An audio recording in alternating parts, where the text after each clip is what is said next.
Good evening, Rebel Rooster modeling viewers. It's good old Terry here on this 25th day of January in the year of 2022.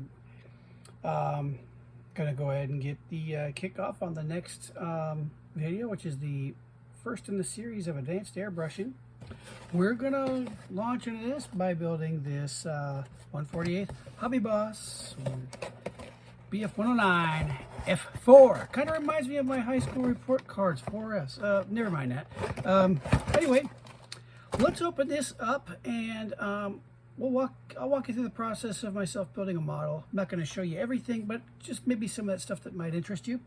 And as soon as I click Ye Old Remote, we'll be right in there. Click. Okay, so the first thing I do when I'm building a model is I decide, what I'm going to do. I rarely will stick with what's just on the box art unless it's really got some nice markings and I find it interesting. Usually what I will do is I will get an aftermarket decal sheet or sometimes even cut my own up. But I decide what it's going to be of. And sometimes I have to go through the internet to find something that interests me. And while I'm doing that, I go through my references. And your references could be something as simple as a book with pictures. Here's a nice book on modeling Luftwaffe aircraft. I mean, there's all kinds of books. It could be a modeling book. It could just be like one of those Osprey BF109 in action type of books. There's endless. Let me reach around and see if I could find myself. Yeah, here's another book here on the BF109. There's endless sources out there. Or if you don't have a good library, you can always take out the computer or the iPad and do an internet search. And there's a problem some people come up with, and it frustrates me, is when you put in, let's just say I type in BF109, all you really get a lot of the time is black and white photos or pictures of people's models. And you might not really want to look at other people's models. You might want to actually see the actual thing. So what I'll do is I will type certain words that help out. Like I'll put, for example, BF109 in color. And you'll actually get more pictures of the actual plane. You'll see one like this or like this. You actually get better pictures this way. You can also type you can also use the word archives. For those of you that aren't native speakers, ARCHIVES. And you'll get more authentic pictures there. You might even get some good videos of them in there. So there's little tricks to find other pictures. Some people will type BF109 museum. Use a little caution with this because sometimes you're going to get restored birds in museums that weren't done correctly, and you'll have somebody who really knows their subject and they'll be coming on you saying, hey, it would have been this color instead of that color or some other thing wrong with it. And you might not care about that. You might care about it. I myself, I do. I want things to be accurate, but some people just want to just get through it, build it their way, and they don't really care. And most people can just kind of say, hey, thanks, but no thanks. It's not something I'm interested in. And there's that other person who has to go balls on it. And how dare you? But there's ways to find things out. So these are also good for color matching your paints. So if you're looking for your Google search to find things out, you can just type in the airplane type you want to know and then type in color. If you want videos, you can type archives, or you can just type the type airplane you want and then put the word museum after it. Also, if it's in the particular theater, like you could put BF109 if you want to see the North African birds with that neat desert trop paint scheme. I can't think and type at the same time. I type terribly even without thinking. So I'll just type in BF109 North Africa, and then I'll go to images, and you can see you get the ones with that really cool leopard skin paint job like this one, there's all kinds of ways to get the pictures you want. So that'll help you out. So what I do is I do my research and look for the pictures I want. And the next thing I'll do is get all my books and craps out of the way that I stuck on the model, and I'll go ahead and get the box open.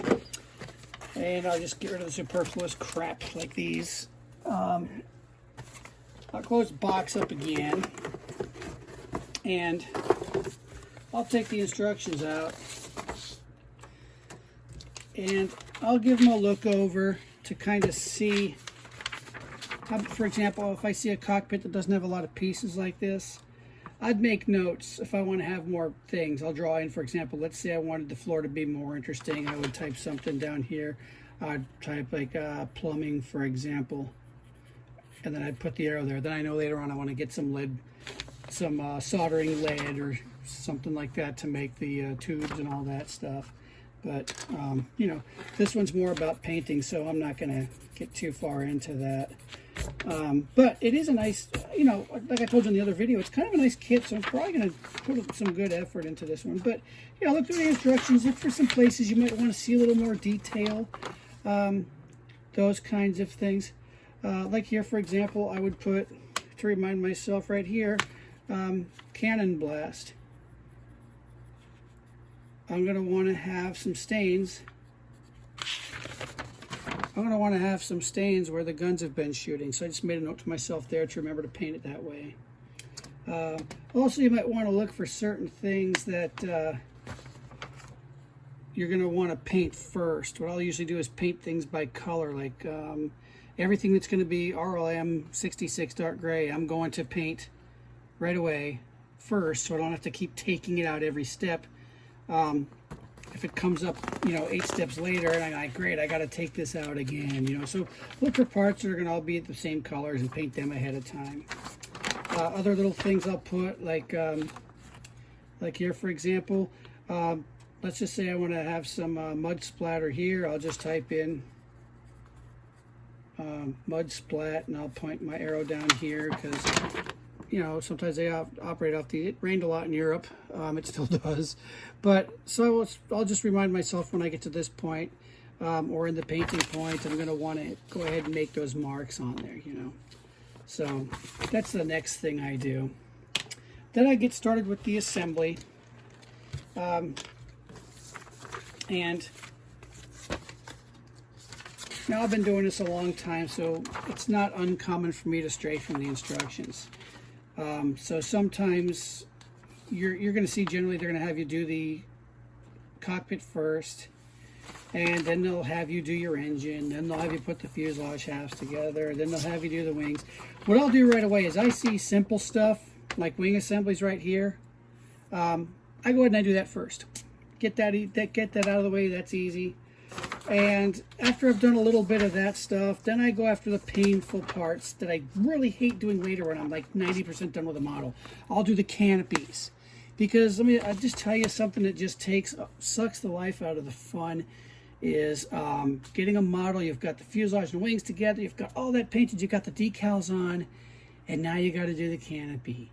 And you got to do the landing gear, and you got to do the actuators for the landing gear, and you got to do the antenna, and you got to put the guns and the cannons on, and you got to put the mirror on the can. You see what I mean? All those little last parts, they just really take fun out of it. So whenever I can do those early and it's not something I'm going to break off during the process of building and sanding later, I knock that unpleasant crap right out of the way early so that I don't get in the, you know, in the home stretch, rounding third base, and then I sit down and wait for someone to come tag me out, you know. So,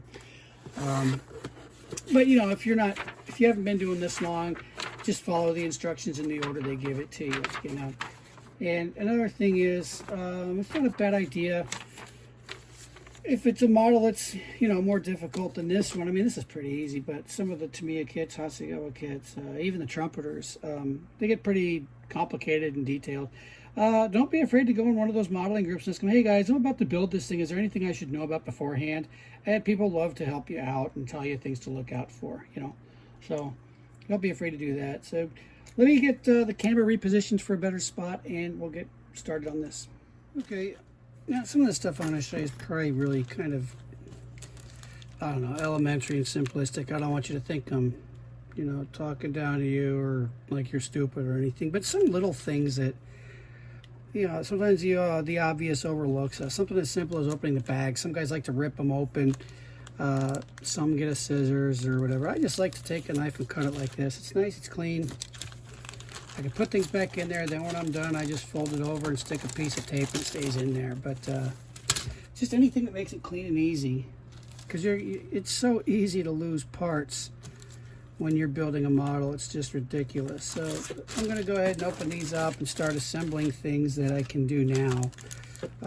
Like for example, right here I can see already the simplest of things, and that's going to be the fuel tank. Cutters, you probably already know this. You can get cheap wire cutters and give yourself a lot of heartache because they're not very precise. They tend to not finish the job, like they won't go all the way in, or they're not narrow, so you can't get in tight. Like you can see here on the side view of these, you see it's gonna be a lot easier to get into small places where you got to cut things with this one than it's going to be with this big chunky thing, you know. So I keep one for cutting really thick stuff and one for cutting everything else, and that's this one here. So I just I'm going to cut this fuel tank off here. And what's nice about these, I don't know if the light's going to let you see it, but you can see, you can get, because it's angled and it's narrow, you can really get up in close in there and cut it on angles, and you can see not much left there. It's going to make sanding it later on really easy. And let me zoom in here and show you something else. Wobbly camera. I'm just noticing this now. A lot of times they'll have a release, what's called a release gate. Most things are just cut off on the side. This one actually comes up. If I can get it to see, the plastic actually kind of, instead of being smooth here, it goes bump and bump. So sometimes you're gonna have to come in here and cut it this way. This is kind of annoying as all hell, but that's the way Hobby Boss did it, so we're kind of having to live with it. And it's just another damn thing you have to do with the sanding later. But if you were just gonna go strictly by the angle, I mean, you can see how close you can get up on this, and then looking this way, there's hardly any sanding to do. But thanks to the way that Hobby Boss decided to mold this, as I drop it on the floor and can't get my fat ass forward to pick it up. Here we go. So then I cut it again this way, and it's good and smooth, more or less. Let me zoom back in so I quit giving you something you don't really care to see. All right. Let me pick this damn thing up too. All right, so anyway, get these off. And I'll show you a little trick with cementing here while we're at it. Is also going to save you from using filler. I'm going to get my cement here. Most of the time I'll use Tamiya extra thin, and other times I like to use Tamiya extra super thin. It's a light green one. It's quick setting. Not quite as strong as this one, but pretty darn strong. But it does dry pretty quick. You are not going to be able to brush it on your parts and then put your parts together. This has to be when they're already touching each other. This one you get a few seconds to put it on and then put them together. So these are what I use most of the time. What I usually do with it is I put just a drop or two of black paint in there. And I use, I just put a couple drops of Mr. Color, either black or the rubber black, just something really dark, because I like to see that it seeped in. When I glue things, I can actually see it getting in there, and there's no question whether or not I got it. So let me show you a thing here that's going to make your life a lot easier when you're cementing. And I'm going to push pause so I can put the camera in a better spot for you. Right, so the first thing is, I'm going to get you into a mindset here. There's a saying back when I was in the Marines a long time ago, when I was a younger man of 20-something, they would tell us any job worth doing is worth doing right. And you want to kind of make that your little credo in modeling. Treat every piece that you're working on at the time like that is the model. That's the whole model to you. So take your time and don't try to rush through it. So like, oh, I slap this fuel tank together to get it on there. Then you end up not doing a good job, and then you have to do a lot of things to unscrew it. You know, I got a gap on it, I got to fill it in. I got a big old bubble on the side.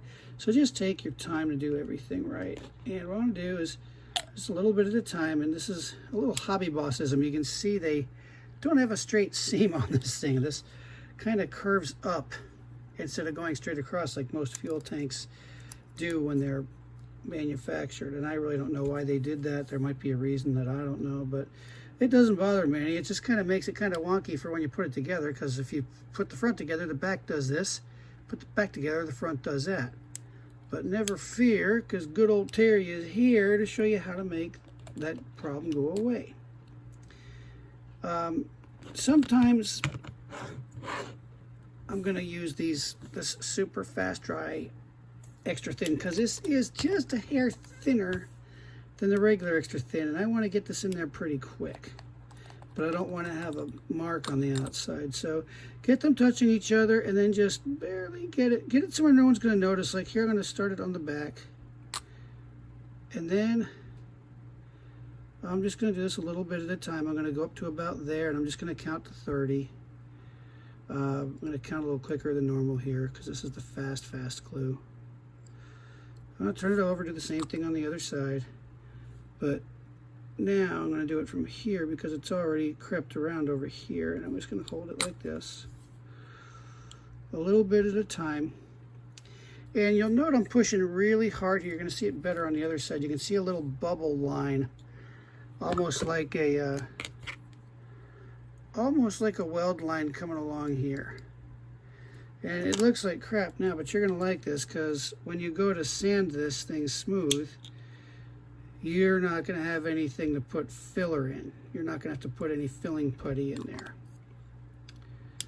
All right, and we'll show you that when we get there. Now the back's dried, so now I'm going to get to the middle. Here we are. And those of you who build Airfix kits, this is probably your favorite part, because that Airfix plastic is so soft. It's really easy to get that little bubble weld line going there. So you can see how it's sticking out there. And once I've sanded this, you're going to see it really looks nice. Just going to hold it a little while. And then finally to the front, try to find a little bit of a gap in there. There it is.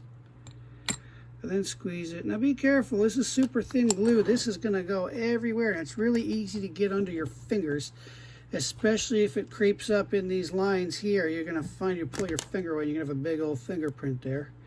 Not an emergency, it sands off pretty easy, but you see by doing this section by section, I don't have that wonky thing going where it's got a gap in the front or the back. It's nicely cemented together. I've got a nice little weld line here, and I'm just going to sand that off camera and make it nice and smooth. And we'll just move on. I'll put a couple other things together, and then we'll start. Before I get sanding this fuel tank, I just want to kind of give you a little idea on sanding. There's all kinds of sanding products out there. It's really pretty limitless. The big thing with me, I just want to steer you away from buying sanding paper from big box stores and hardware stores. It's just not made for modeling, it's made for woodwork. I really like these things. These are nail buffers. They're sold at beauty supply stores. Cramizon has them. If you want to look at girls, you can go to the beauty salon and buy them there. And it's pretty simple. You can't go wrong. It's so easy. A Terry can do it. And these will give you a nice polish. If you're a metal worker, these are just a definite must-have. Then you can get these black sanding strips. They come in a certain grade. Each one's its own grade. For example, this one's a 400 and an 800. You can find these, you can get them on Amazon. You can get them at hobby shops. And I'm not a guy who does plugs, because whoever you're doing something for, to they're sponsoring you or whatever, they kind of expect you to give a good review. And if it's a crap product, you kind of walk that line between being honest and telling people it's a crap product, or pissing off the guy sponsoring you who gave you the stuff. But I get my stuff over at Andy's. It's here in Phoenix, Arizona. It's a local shop. He also runs a warehouse online business, but that's also here in Phoenix, and he's highly involved in the both. You can't go wrong working with Andy. So he runs the local shop, and he's over at the warehouse a few times a week. He's got some family and some friends that work at the shop, at the warehouse, just golden people all around. So if you're ever looking for these kinds of things, that's anything to buy online, I'd probably go there. But I live here, so I get to go to the shop all the time. But anyway, so these, they cut in different grades, and as you know, the bigger the number, the finer the grit. And then there's these multi ones. I tried this one out by Mig. Miguel puts out a lot of good stuff, but I really don't like these. The reason I don't like these is the edges. I end up scratching. I'll get all the way to step 4, for example, or even 5, and then the sides, it'll scratch. Not this part, but actually the white where it joins. It's got a kind of a corner there, and it ends up scratching my plastic where I didn't want to scratch. So I really I'm not nuts about these. I like these. These again are beauty supply ones. I got these off Amazon. I don't even mess with this 240 and 320. This is super rough, but I do use the 1000, 3000. These are great for super buffing. So, and I mean, you can buy as many of these. You can go from 180 to 220 to 320, 400. Really, there's really no reason to get anything coarser than a 320. That'll do almost anything for modeling. Anything else that you need to do, you can either scrape down with a knife or use your cutters or something like that. Generally what I do is I use a 4, 8, and then I go to 1 and 3000 on here. If I'm doing metal work or I really want to polish the plastic bare before I do anything, I'll use these. So that's just something you might want to look into for your sanding. So I've done my sanding. For most of it. Now I'm going to show you right here. You can see that on this part, let me get my pencil so I can get it to focus. All right, come on, there we go. You can see it seems all but gone here, okay, but you can see it pretty clearly on here and here and here. It's because I finished doing my sanding here but not on this side, so I want to show you my last trick. And I'm just going to take some of this super quick dry cement, and I'm just going to touch it to the side so it's almost all gone, and then I'm just going to run it along that line, and that little bit of cement that gets in there is going to get into that little bit of plastic powder that came in there from my sanding, because I sanded it dry. Sometimes I sand wet, sometimes I sand dry. That's kind of a subject in itself for later, but and it's going to soak in there, and it's going to, there we go, it's going to get that powder and make a little more of a thing with it. Going to wait a little while. I'm going to get my stick out, and I'm going to start sanding it again to finish making it smooth. As you can see. And you just take your time with this. You might have to scrape it a little bit. When I scrape, I use one of these. This isn't a scalpel, this is actually a knife blade. It's just curved.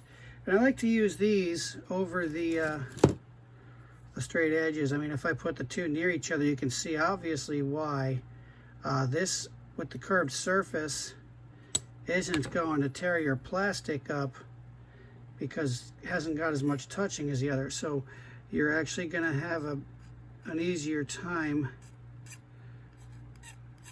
only getting off what you want to get off instead of getting all kinds of stuff that you wanted to keep. And you're going to lose a little bit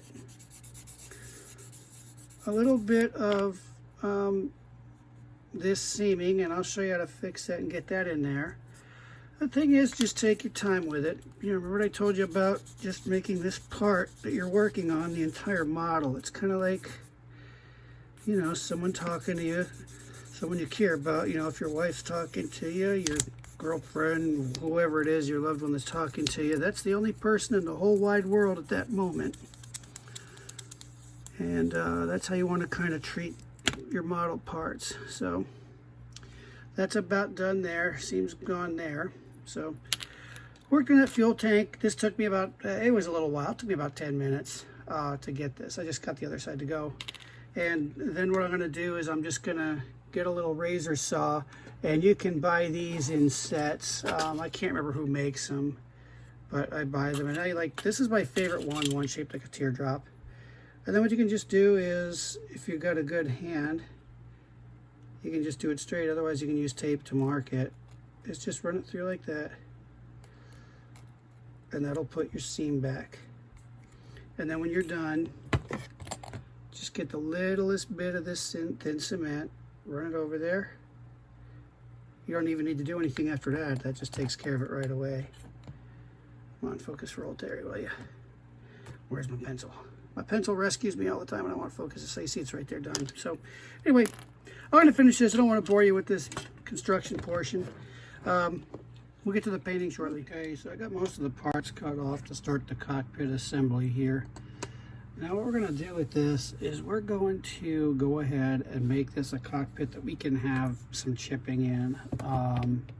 You know, where paint gets dinged off as people climb in and climb out, as seat buckles bang against things, that kind of stuff. So what we're going to do is we're going to go ahead, and the first thing I'm going to do is I'm going to paint these pieces with some AK RCO20 aluminum. Now you can use any metallic for this, some aluminum, steel. It's just something that's bright and shiny. I would recommend you use a lacquer for this, because if you use, and what I mean by lacquer is I mean like a basic paint, not a metallic specialty paint like say All Clad or AK Real Colors, because this is, you're going to need these to be pretty durable, because you're going to be pushing stiff brushes up against it and that kind of thing. Then after that's put on, I'm going to go ahead and I'm going to hit it with some hairspray, and then I'm going to prime it with some Mr. Surfacer 1500 before I put on the RLM 66 black gray on the cockpit. And the reason I'm doing that is because over metallic paints, a lot of times if the paint has kind of it just doesn't make its full color potential that way. But if I have it against a primer, it's easier to do it that way. So, and then we'll get into the chipping. Now a note on the metallic, the lighter the paint color you're using, the brighter metal you're going to want to use. Now the RLM 66 black gray is a pretty dark color, so I can get away with just using a base aluminum, as you can see, like this.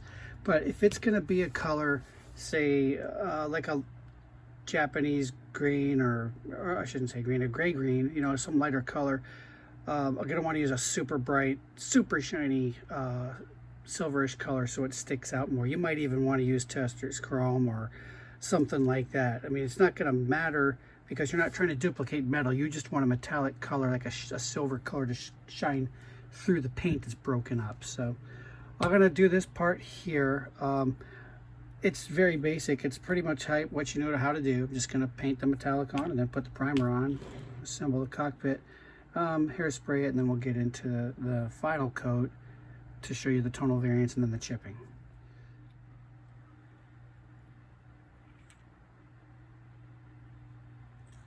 Okay, check this one more time. I'm going to show you guys really quick here. An issue with BF-109, Spitfires, P-40s, any of those inline engines is the exhausts going in. Usually it calls for you to paint it one color, then you put it in like this. Now, this is one of those things where there's really no right or wrong way to do it. It's purely a matter of preference. Some people like to paint them first, then put them in, then just mask it, paint everything else, pull their mask off. Some people like to put them in, paint them later, then mask them, then paint the rest of it, pull their mask off. Some like to actually paint everything first and then go back in there with a paintbrush. There's really no right or wrong way to do it. I generally don't paint these first, because then you're going to mask them before you put them in, and they might not fit in there if the fitting's very tight.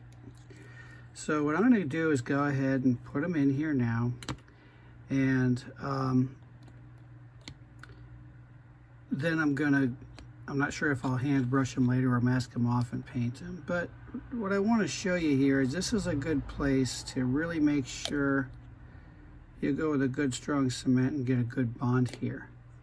This is great stuff, this lighter green Tamiya Extra Thin. It dries super fast, but it's not as strong as the regular Tamiya Extra Thin.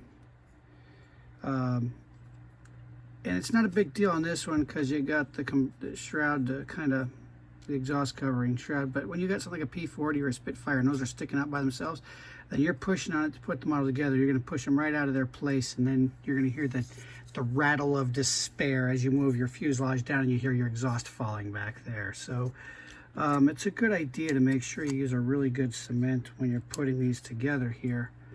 And you know, it's going to be up to you, and you're probably going to do about 2 or 3 models with this type of arrangement before you really figure out what you like best. I just kind of do it case by case. But for this one, I'm just, you know, we're not trying to build a masterpiece here. We're just learning how to paint. So I'm just going to go ahead and put them in now, and then I'll figure out, you know, exactly how I'm going to paint them later on. But anyway, get back to this and I'll see you shortly. Okay, it's time to offer my opinion on something here, which I love to do because I love giving people my opinions. You know, this hasn't been a bad little kit. I like some of the stuff, you know, they're doing, like giving you a little quarter to put in there, and the cockpit detail's pretty good.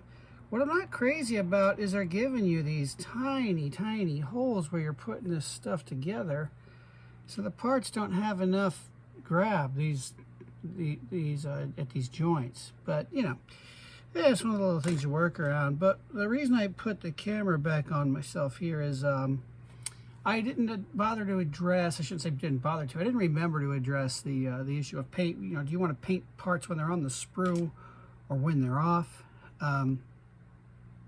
You know, it's another one of those things that there's no right or wrong answer. Some people like to do it first because it's done, and they don't lose them, and then, you know, the small parts don't get away from you. But I'm one of those people who likes to cut them off first, and the reason why that I do it is because when I paint something, let's say I'm going to paint this bulkhead here, this aft bulkhead for the cockpit here.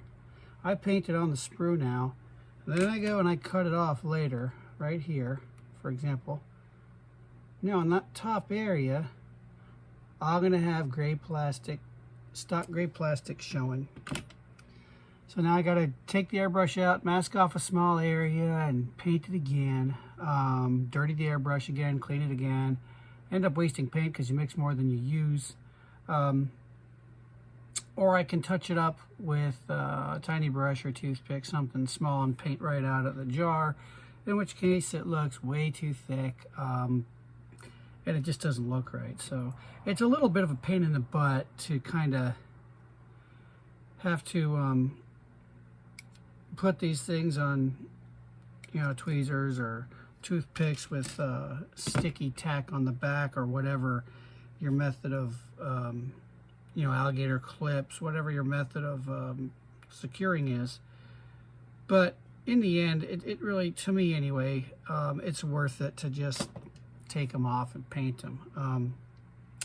So, you know, it's just something to think about. You know, pick what you like to do better, but that's just the way I do it. So anyway, I'm about ready to paint here, so I'll get this painted up. One more little thing I'd like to show you, and you probably know this, but sometimes you're going to get these parts that they just don't really want to look that good with the fit. Like, for example, this is the cover that goes over the forward part of the fuselage or the engine. You can see it's right up against there, nice and snug, but then you got this wavy bad fit here. Just put yourself a sanding stick down, take your part, drag it across a couple times, and that should even it out. It's always better to need to do it about 3 or 4 times than to get a little bit crazy with it on the first try. Then you took off too much material in the back doesn't fit right. So let me see if I got this looking a little better there. Just about there.